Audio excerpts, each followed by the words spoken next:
ସମସ୍ତେ ମୋ ନମସ୍କାର। ମୁଁ ନିको ଆପଣଙ୍କୁ ଲୋକସ୍ ନିको ଚ୍ୟାନେଲ को स्वागत जनाऊँ।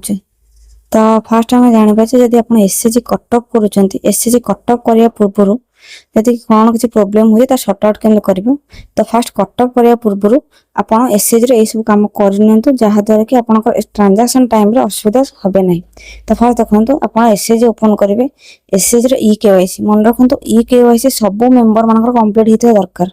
यदि सब मेंबर मान ई केवाईसी कंप्लीट है नहीं ताहले आपण कटअप आरंभ करंतु नहीं।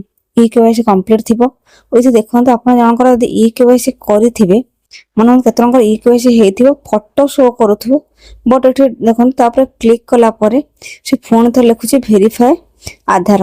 तो वेरीफाई आधार जदि लेखा आसुची मन कोन फोन थरे वेरीफाई आधार पर क्लिक करके फोटो अपलोड आउथरे करा जिवो सेमेन न ऑटोमेटिक हे जिवो ऑटोमेटिक हबनी वेरीफाई आधार फोन थरे करिया को पड़िबो।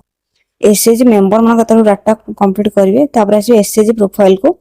एसएचजी प्रोफाइल कौन करेंगे फास्ट आप बेसिक इनफॉरमेशन चेक करेंगे तार बैंक डिटेल्स रे आपणकर सेविंग्स आ लोन दीटा को बैंक अकाउंट कंपलसरी एंट्री होता दरकार आ सेविंग्स सब प्राइमरी ही होता दरकार।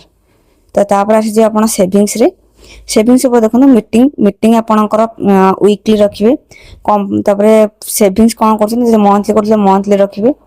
तापर आप रही कौन जो लोन लगुच केते परसेंट इंटरेस्ट लगुच तो यहाँ भी एंट्री करेंगे। जब एंट्री करना ट्रांजैक्शन टाइम ये आपको प्रोब्लेम शो करेबो। तापर आस अदर्स डिटेल्स रे ये अदर्स डिटेल्स मोस्ट इंपोर्टेंट होचे ऑफिस बियर प्रति 2 वर्ष थरे चेंज हेबे ये 2 वर्ष कंपलसरी करेंगे। जब 2 वर्ष न करूछंती ताहले आपनकर रिन्यूअल करि हेबनी। ऑफिस बियर तो केवाईसी हेथि कौन प्रॉब्लम नहीं। और लास्ट हमर एमआईएस आईडी जदि गोटे एसएचजी एनआरएलएम एमआईएस आईडी बाहर ट्रांजैक्शन करंतुनी कारण जब ट्रांजैक्शन करी एमआईएस पोर्टल भी शो करिवो नाही। जदि एमआईएस आईडी बाहर जे देन आपन ट्रांजैक्शन करंतु। जदि एमती एसएचजी प्रोफाइल कर देबे प्रोफाइल कर साला पर आपण आसी मीटिंग को मीटिंग देखंतु जे नुवा आरंभ करिवे तो मीटिंग हमर एसएचजी साइट रे आसी गोटे एसवाईएनसी सिंक्रोनाइज डाटा।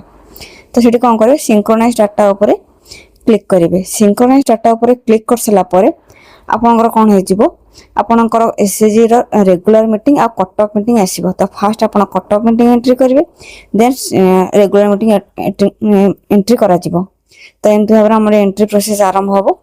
जदि आपण माने कटअप करि देइचंती ताले मन रखु ट्रांजैक्शन करबा पूर्व ए समस्त काम करि नेबा निहाती दरकार। आपण एथरे वीडियो केमति लागिला निहाती भाबरे कमेंट बॉक्स रे जणेबे। रहउची जय जगन्नाथ।